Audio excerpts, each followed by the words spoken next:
In this talk, I will discuss two types of definable coarsenings of valuation rings on not necessarily Henselian fields, and their applications to the presentations of the structure of Kähler extensions of prime degree of valued fields. These extensions have been studied in the papers, the first one with Dale Katkowski and Anna Rzepka, appeared in Mathematische Nachrichten, and the second one that is submitted with Dale Katkowski.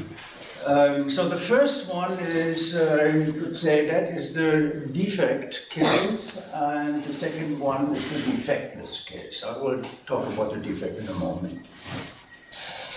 Okay, so our main interest is the applications. So that means we will only deal with definability in a suitable expansion of the language of valued rings and not care about pushing that down to the ring language, which can be done in certain cases when the field is Henselian, as a Henselian valuation.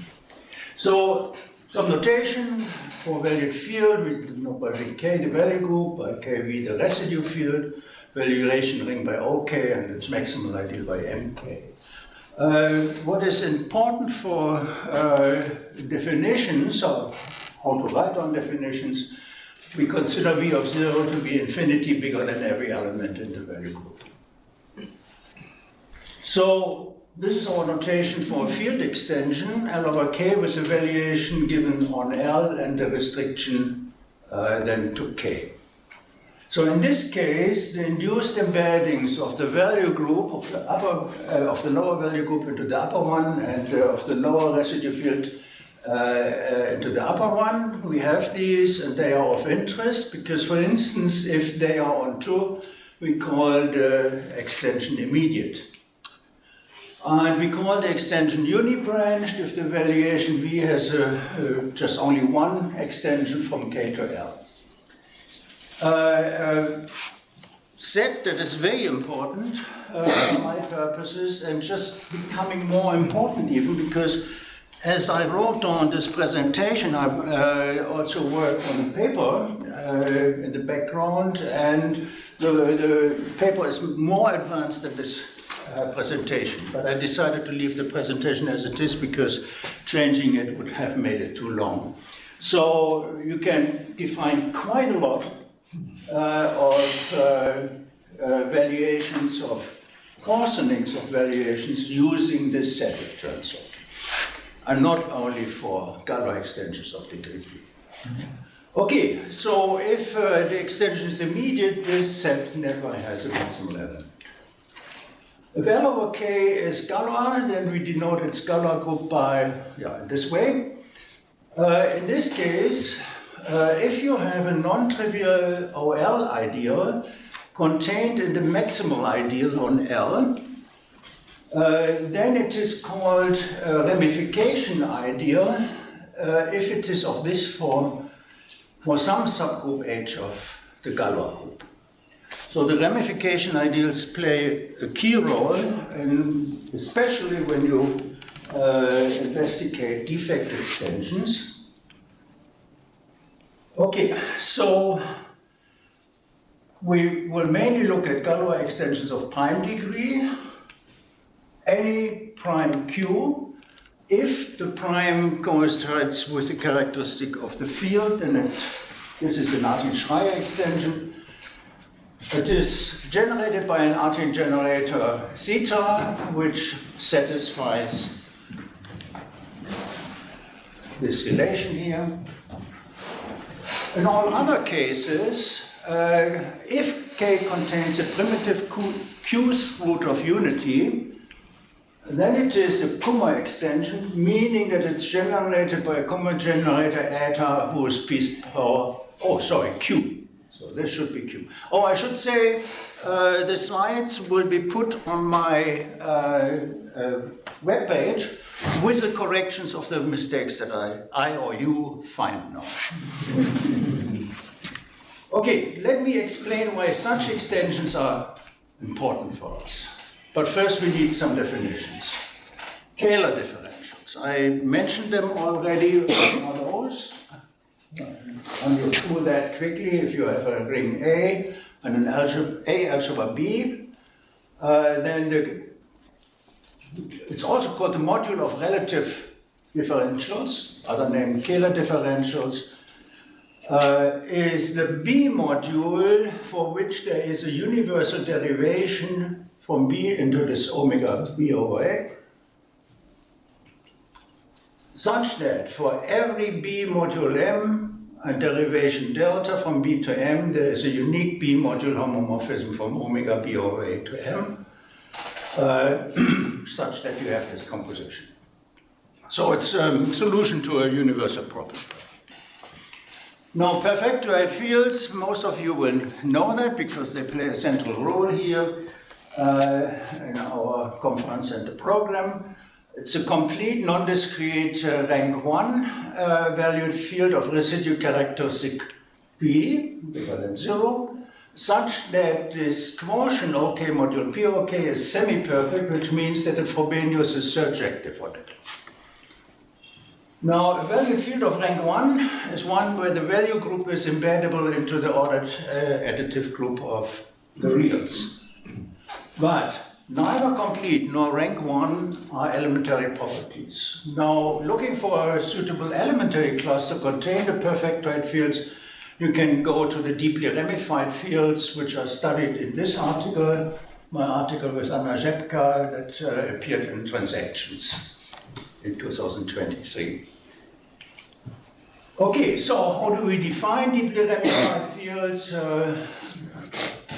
We take a non-trivially valued field KV of positive residue characteristic, and it should satisfy the following two conditions. If you look at the value group and you take consecutive convex subgroups, then their quotient is not isomorphic to Z.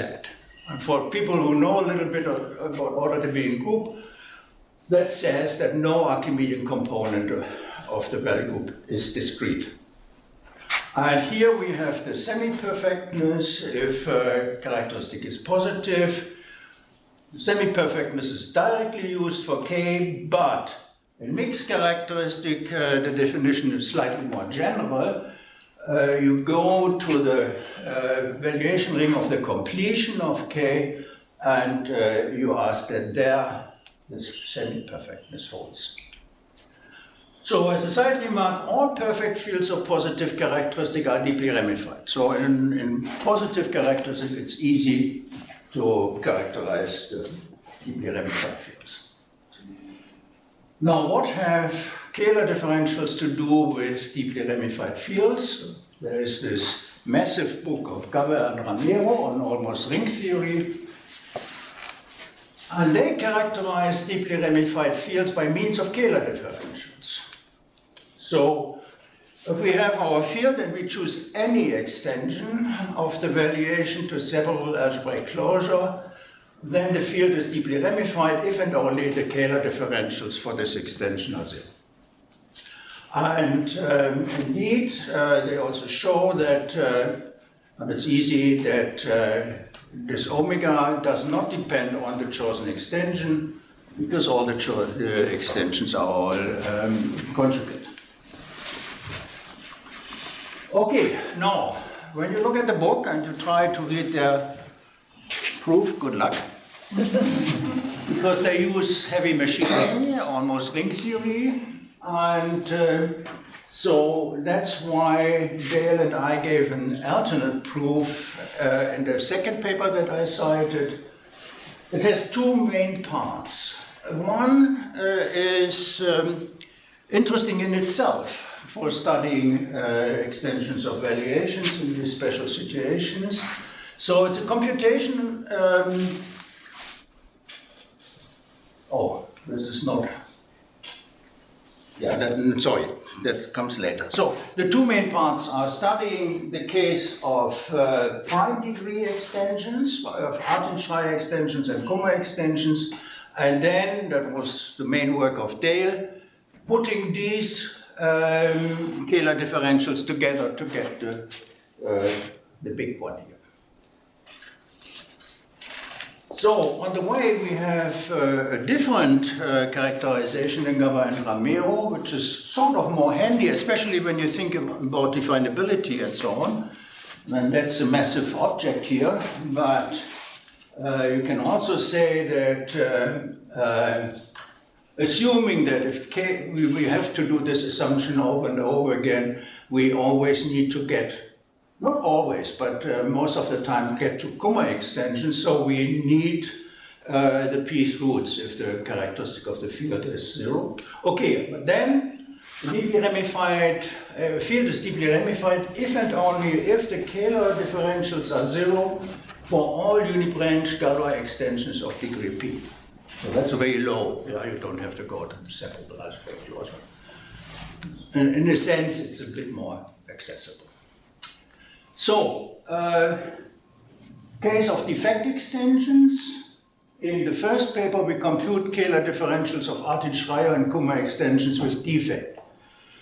Now, take a finite extension L over K, and we have the famous lemma of Hausdorff, which says the degree is, here you have the degree of the value group extension, here of the residue field extension, commonly called E and F, and then the missing factor, Hausdorff says, is a power of P. Not quite, because if P is 0, it doesn't make sense. So you replace it by the so-called characteristic exponent, which is the characteristic of the residue field, if that is positive, and if it's 0, you replace it by 1. And then this vector here, is called the defect of the extension. So when it's 1, we call the extension defectless, otherwise we have a defect extension. So if the characteristic is 0, then you always have a 1 here, the defect is always 1. That means every finite extension of a valued field with residue characteristic 0 is defectless. Now, how do you study this monster, the defect? One way is, and in a way this was already used by Apianka in his work on resolution, and one way is ramification theory. By ramification theory you can reduce the study to the study of normal extensions of prime degree where the separable ones are Artin-Schreier or Kummer extensions. And that's where our interest in these particular extensions comes from, apart from using them for the computation of the Kähler differentials. Okay, so when you have defect, you are in the realm of higher ramification, you have higher ramification groups, and other invariants. And so again, let's take a Galois defect extension of degree P.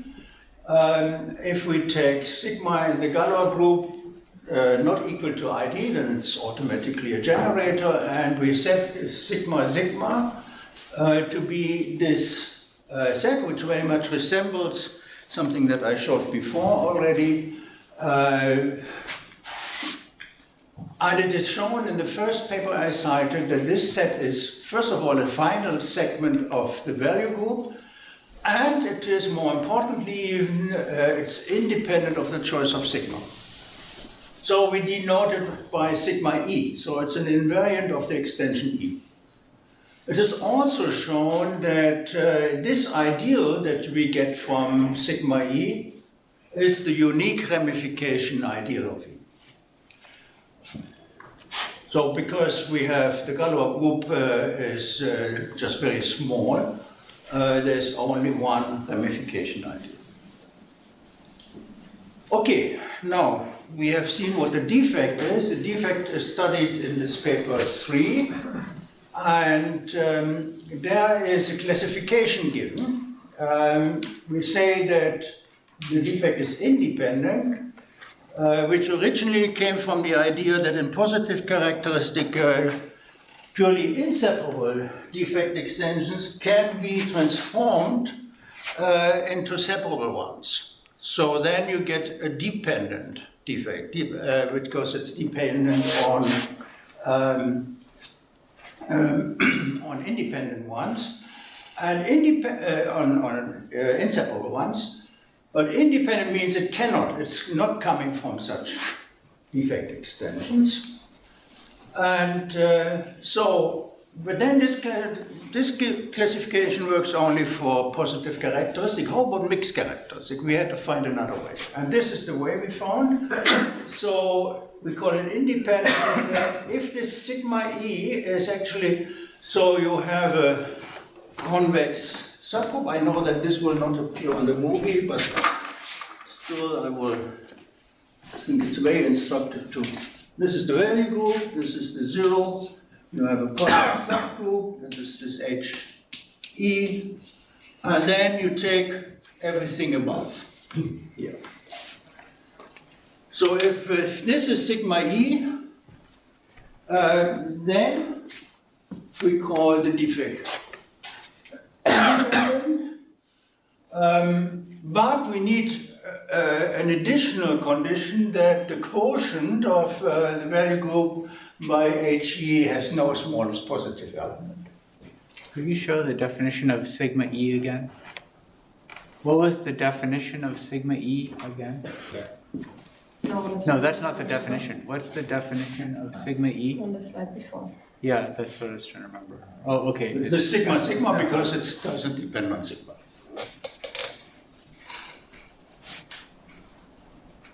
Okay, in this case we call HE the associated convex subgroup.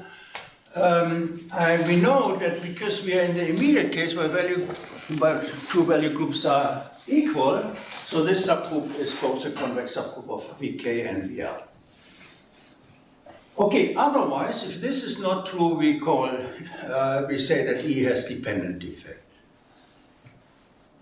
Okay, and it's why are deeply ramified fields so important? Because they don't have this dependent defect. Every gamma extension E of prime degree has independent defect for deeply ramified fields. So I stumbled upon the deeply ramified fields years ago when I looked for fields that have only independent defect, because at that moment I thought, and then in a way it's true, not always, but it's sort of true, that independent defect is the more harmless one. Okay, so the equal characteristic case, let's discuss this first. That means that the characteristic of A is that the residue field and it's positive. Then the Galois extension, as I said already, if it's of prime degree, is an Artin-Schreier extension. And then in the first paper it's shown that the sigma E is simply, so remember we had defined this set here. Now let's take the negative of it, because if it's a defect extension, this set here must automatically only contain negative elements of the value group. And now you flip it over, and then you get your sigma E. And that holds independently of the Artin-Schreier generator that you choose.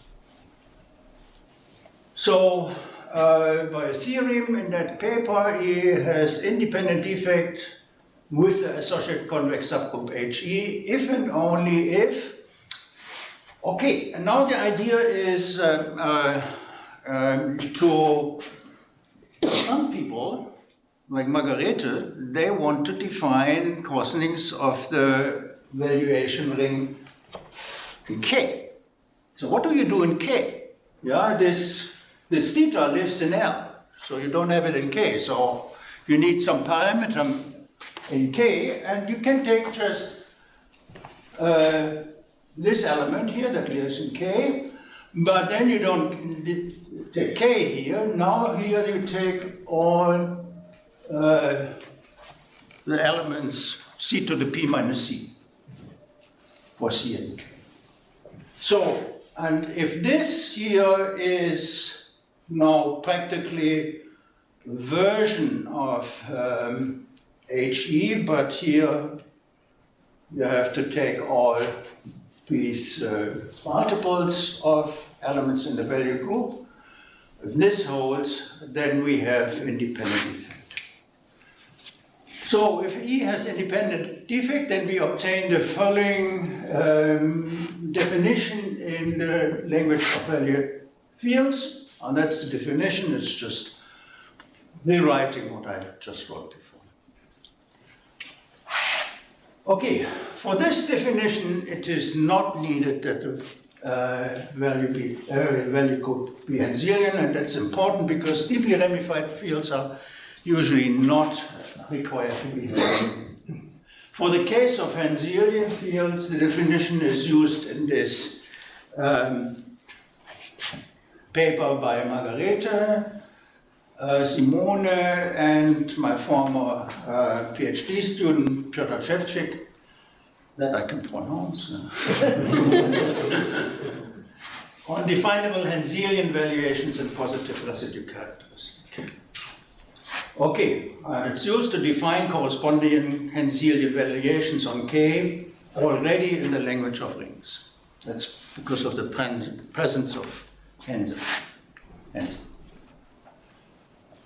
However, for our applications, we are more interested in the coarsenings of the upper valuation ring that are corresponding to this convex subgroup. Now, by the definition of independent defect,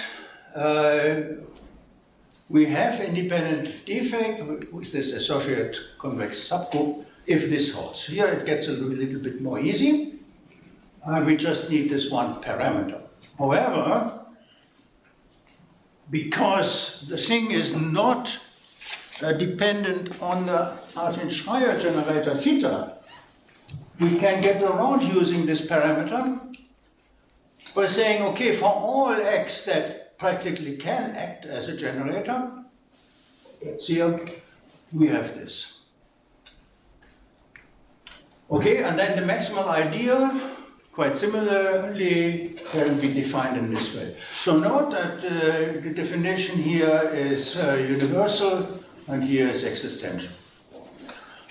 However, what I use is not simply the language of valued fields, but I add a predicate for membership in K. Okay, now let's go to the mixed characteristic case. There things are a bit more difficult. And mixed characteristic is where the characteristic of the fields itself is 0 and that of the residue field is positive. And we want Kummer extension, so we assume that K contains a primitive piece root of unity. So then we have a Kummer extension. And then you have practically what we had before here, but we have to add this particular value. That's a very particular threshold that appears in mixed characteristic. The value of that is this here. And this holds for every one unit. Now, if you have a Kummer generator eta, in the immediate case, you can factor out the value, get the value to 0, and you can factor out the residue, and then you get to 1 unit. So extensions are as well generated by 1 unit, and every 1 unit will give you this. Okay, now another theorem in 1, if you want to push it down to the level of K again, then you take, that's now the equivalent of what we had before for the Artin-Schreier generator. Here it's just eta to the p, and here you just take the p's powers. And then we can get this definition of the coarsening of the valuation in K. Again, we're more interested in the case of coarsenings on L. And here is such a definition. Again, here we play this game. Instead of really using 1 unit, we describe all the x that do it practically. And here we have this a bit more complicated form because of this constant. But that's a constant added, and that in my present generalizing this work, I use that as a constant, and in a certain approach, you can neglect that constant. So then you can even give a unified definition in the case of equal and mixed characteristics. Okay, and that's for the maximal ideal. So it looks pretty much like the definitions for the Artin-Schreier case, except for this one constant that comes in. Okay, now let's come to the applications. That's what I want to tell you. So these applications were initially what really mattered to me, but then it was nice to observe that these things that I need are definable. Okay, so you take a Galois extension of prime degree with independent defect, and again the thing with the model unity, then we have the following. So this ideal ME that we have defined, and now everything works in L, so it's the valuation ring, the coarsening in L. And we have also defined IE, actually, well, we have not quite yet defined it in first order, but I told you what the ramification ideal is. So they are both equal, which implies already that IE is also first order definable, but that can also be shown in a very different way.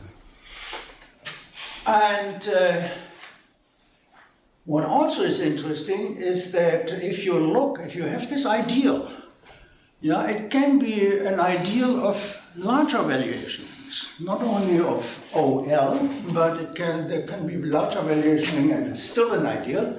And the largest of those is exactly OE. So it has this meaning, and that's important for the applications.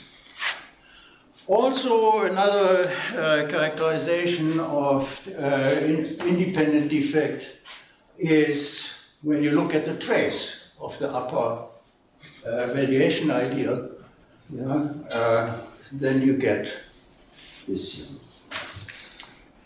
Okay, so for an OL ideal I, we define its invariance valuation ring to be this here.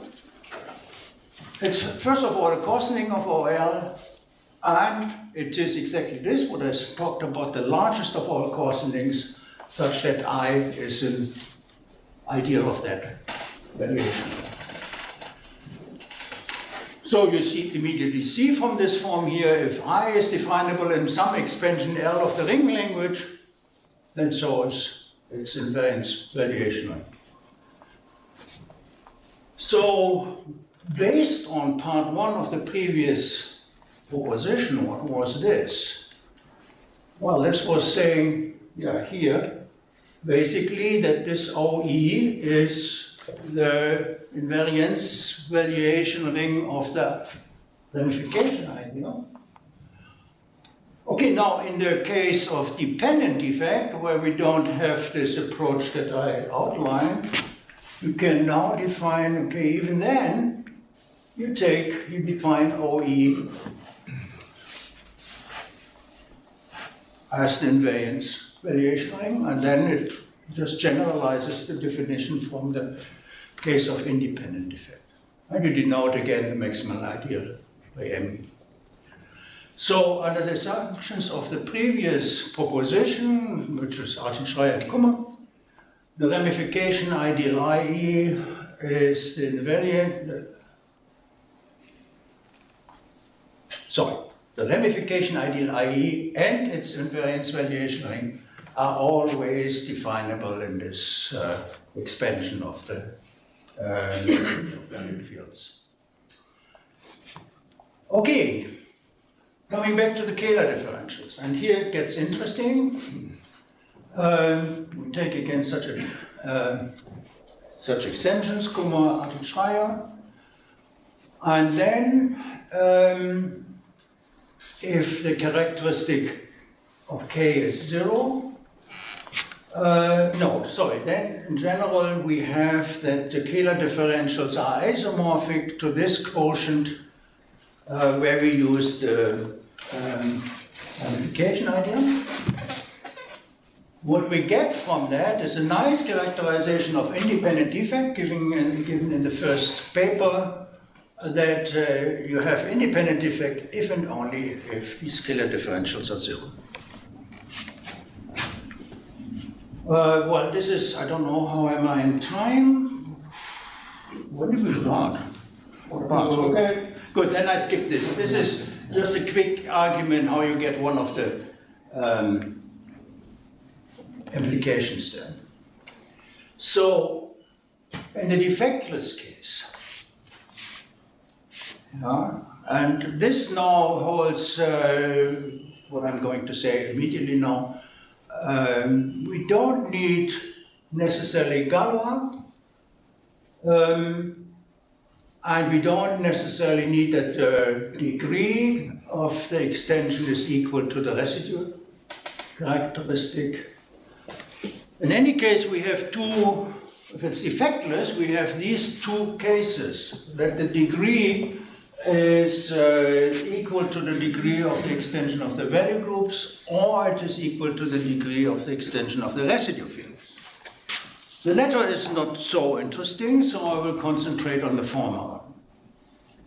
On the former one, that means that there is a value in the upper value group that's not in the lower value group. So the two value groups are different. And then you can define this HE to be the largest convex subgroup of V of L that is also a convex subgroup of V of K. Now that the change somewhere happens above that convex subgroup. And this exists because if you have unions over a non-empty collection of convex subgroups, it's also a convex subgroup.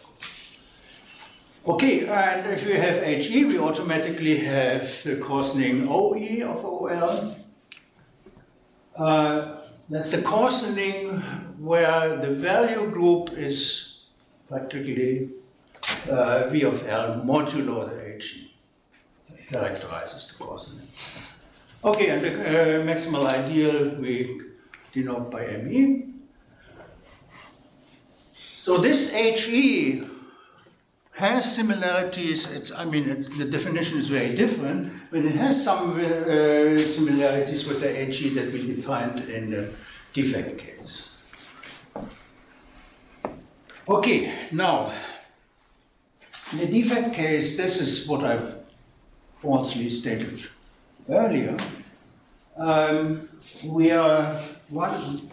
main ingredient is to show how the upper valuation ring can be built up from the lower one, namely as a union of an increasing chain of simple extensions of the lower valuation ring. And that's very crucial for the computation of the Kähler differentials.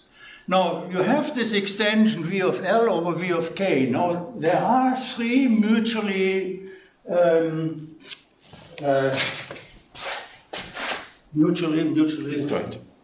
disjoint.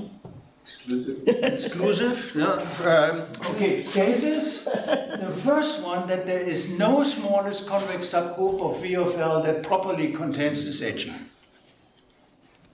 Second one, there is one, but now if you take this to be this H tilde, you can have that H tilde modulo H is dense. And you can have that it is discrete. And these are really very different cases. The first two are sort of nice together. The third one is a bit strange. Costed me a lot of work. So our goal now is to find an element X in L such that V of X is not in the value group. And as I said, the upper valuation ring can be presented as a union over increasing chain of simple extensions of the lower valuation ring. And here, quick note, if you have that V of C is bigger or equal to V of C prime, then the corresponding ring extension here is contained in this one. So it's really an increasing chain. Okay, now take again an extension of prime degree Q, Q being equal to the degree of the value group extension, not necessarily having anything to do with a residue field characteristic. And you choose some x0 such that v of x0 is not in v of k. You may have made a mistake that we have to correct. In the first two cases, that guy is fine. You can take that guy, whenever you have this here, you can take it as this x. However, in the third case, you may have to take a jth power where j is between 1 and q minus 1. In any case, you find this x. In the third case, however, if the HE is 0, then things get very simple, because then the upper valuation is just the lower one adjoint Cx for some suitable. Okay, you don't need this chain. Okay, the assumption of part 1 holds when every Archimedean component of V of k is dense, which is the case for deeply ramified fields. So, for deeply ramified fields, you are never in this critical case 2. Okay, now, in this case, in the defectless case, how do we define OE and ME? In principle, this is already known. If you have these extensions of the value group, how to define corresponding coarsenings. But here, with this definition, you get actually more information. So you look at an ideal Ix, which is generated by all elements of the form Cx, where V of C of x is bigger than 0. And then you find that this set is co-initial in the positive part. Yeah, take away HE, so it's co-initial in this set. Now that, to my knowledge, has not been known. I was myself surprised. From this proposition, we get the following definition in our language that we have used before. We first define ME, because ME corresponds to that part on the right side of HE. And once you have ME, you can, by just including the units of OE, you can easily define. So this here uses the definition of ME. You can easily define the valuation. Now, applications of these two guys in the defectless case, here it gets even more interesting than before. And here we will see the importance of them. So again, the same assumptions, Artin-Schreier and Kummer. If we have, so the ramification ideal really only appears in this case here, yeah, which is a non-tame extension then. Okay, so then the presentation that we have just talked about as a union of simple ring extensions of our K is used to prove our results about the Kähler differentials. Okay, so if we have Artin-Schreier extension of degree equal residue characteristic n, now we will discuss always this case, as I said before. And then you have this form here. It's quite ununiversal. It can only be simplified in certain cases. Now we use both the ramification ideal and this ME. So it's very crucial to have this ME. While the ramification ideal, because we are in the defectless case, it's easy to show that the ramification ideal is always principal. So you can replace that by a suitable element. But the ME, that's very crucial. And in this case, we never have that the Kähler differentials are zero. The case of Kummer extension, now we have the case where we may have a degree which is not equal to the residue characteristic. And in the case of Kummer extensions, that splits into two different cases, and I've never really understood where this split comes from. The first case is that there is a Kummer generator eta, such that where the value generates the value group extension. And in this case, the presentation 12 holds if we set x equal to eta. Second, more complicated case is where we have a Kummer generator which is a 1 unit. And for this element here, this is this ominous value that appeared already before. For this guy, we get a generator again of the value group extension. We have that this value is smaller than 0. What is that letter? What is that letter on the left?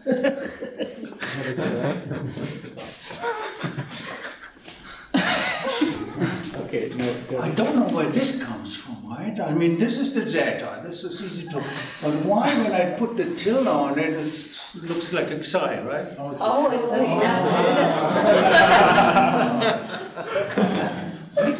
No, xi. No, it's a crutch. It is the xi. So this is a zeta, and this is a xi. At least that's what the typesetters have made of these very simple Greek letters, very beautiful. All these curls and schnörkel and so on. Anyway, so that's the xi. So, but remember, you might have to raise this to a power j to get this presentation.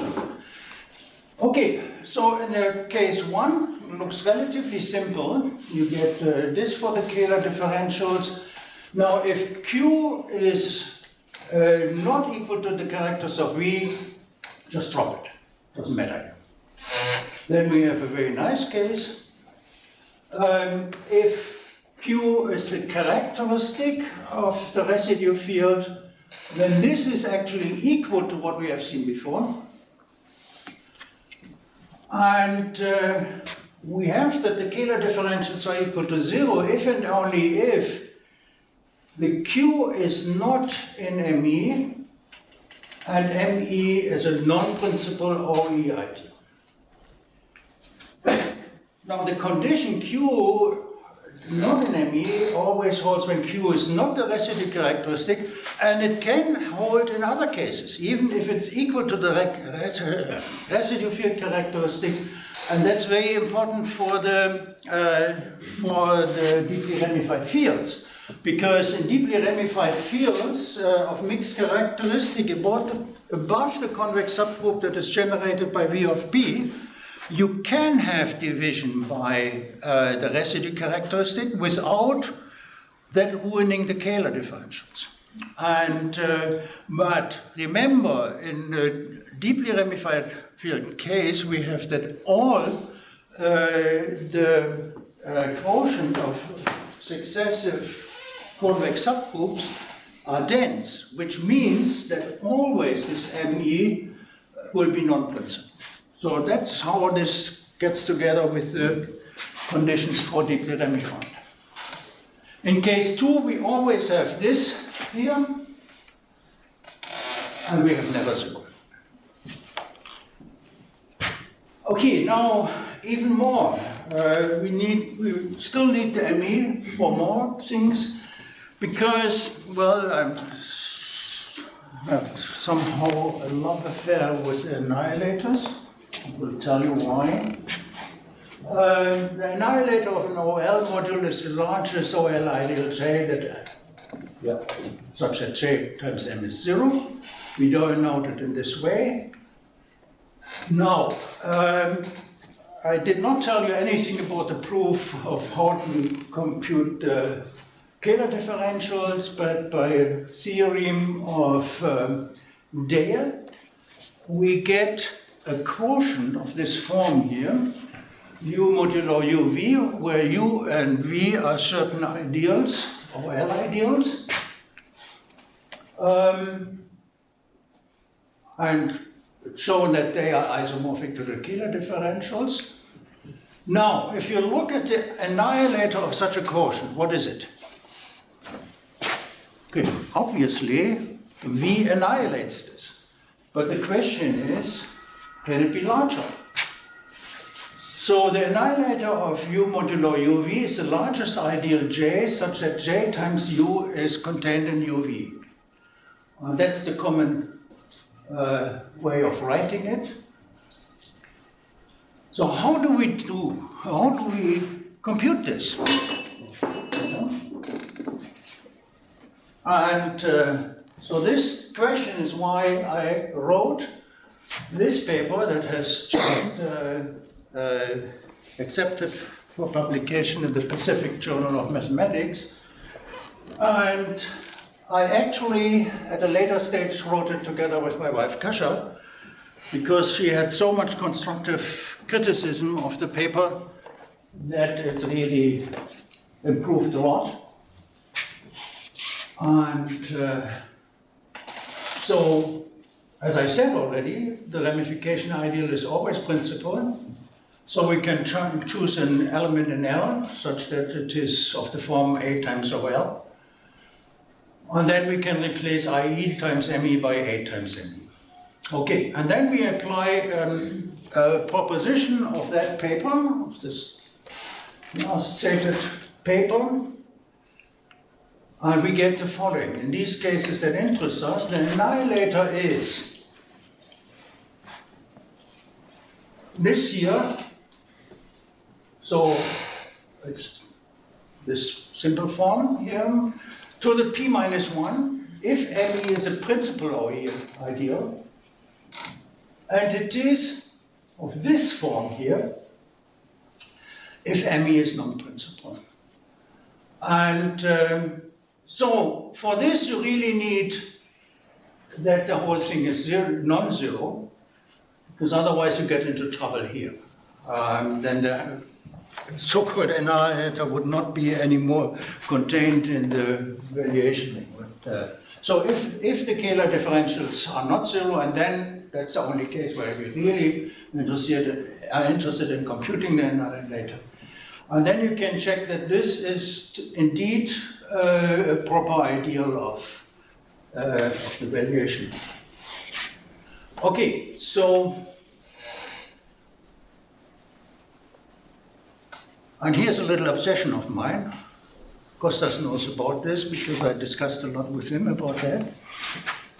Well, there is this, what does this almost ring theory come from originally? Well, one thing where it appeared is, okay, certain things are almost zero. So for instance, the Kähler differentials, there are cases where the Kähler differentials are almost zero. And we looked at that. And we found that in all these cases that really mattered, they're not only almost zero, they are zero. Then what the heck? Why do we need almost zero? At least in this case. Okay, so when is this here? Non-zero, but almost zero. This is if and only if P is 2, A is not in the valuation ring, upper valuation ring, and ME is equal to the valuation ring, and it's a principal OL ideal. And principal OL ideal, well, the maximal ideal of the valuation ring being principal is exactly the case that almost ring theorists exclude. So it's practically never, this thing is never almost zero in the cases that are commonly looked at. Okay, so if this condition holds about convex subgroups of the valuation ring, which holds always for deeply ramified fields, by definition, then maximal ideals of coarsenings of OL are never principal, so ML is never the annihilator of the Kähler differentials. Okay, in the case of Kummer extensions of prime degree, we have if Q is not a residue characteristic is this, and we set A equal 1 in the previous thing, and we get the annihilator of the Kähler differentials of just this ideal here. And that is equal to ML if and only if Q is equal to 2 and ME is equal to ML. Okay, a little bit more about the ramification ideal IE. In the case of Artin-Schreier extension, the extension admits an Artin-Schreier generator of a negative value. For every such generator, the ramification ideal is simply this ideal.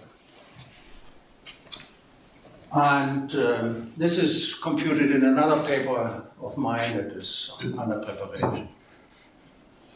In the Kummer extension case, well, we have these two different cases, but you can put them together in one case. So that this here was the first case, this here was the second case. In any case, we can write the ramification ideal in this way.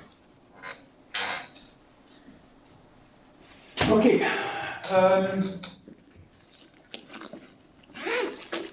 So let us show that the ramification ideal is always definable in our language. In the Artin-Schreier extension case, well, again, we play this game, we talk about possible generators here. We say then this should be true. In the Kummer extension case, it gets a bit more complicated because it's more complicated to describe the possible generators, which is done here, but otherwise it's, and you have this additional constant in there, but it's basically of the same form. Now finally, that came out of discussions with Franzi, where we thought about these definable coarsenings, and the question was, okay, given some very big order deviating group with lots of convex subgroups, which of the convex subgroups could be of this form HE? And an answer that might be a preliminary answer, but the more you want to do, the more technically complex it gets. Let's take an order deviating group gamma and denote by C the chain of proper convex subgroups. Take any prime. We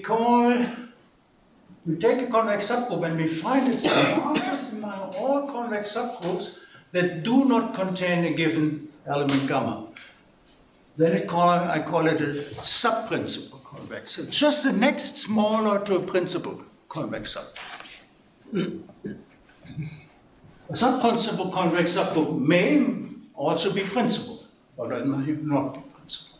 So you have given this gamma, and now take any subset of subprinciple convex subgroups. But you can do a little bit more, because the question is, okay, is it only the subprinciple subgroups that can be HEs, or can it be more? You can also do the following.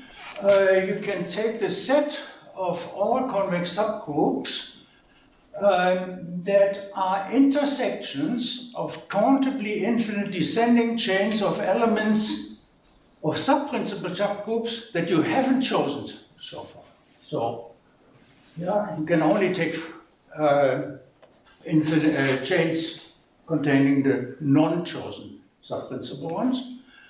Then there exists a Henselian deeply ramified field of characteristic P with the convex subgroups associated with Kähler extensions of prime degree, so in other words the HEs being exactly elements of coming from these two sets. And same mixed characteristic. So probably something more general can be done than what I did here. These countably infinite descending chains you can be able to go. Do you really want to say it's C0 SP intersects C0 SP, or should one of the SPs be a... Oh my God, yeah. Thank you. Will be corrected on the slides. No, intersection. That would be a bit small. It might not be empty, right? Yeah, no, that's unions. Yeah. Thank you very much. Okay. So maybe you can do something with higher cardinalities here, but then it gets... I thought it's not worth the time. I'll leave it to somebody else to do that, if it's interesting at all. But at least that shows it's not only the subprinciple of the subgroup circle. Okay, that's it. Thank you very much for your attention.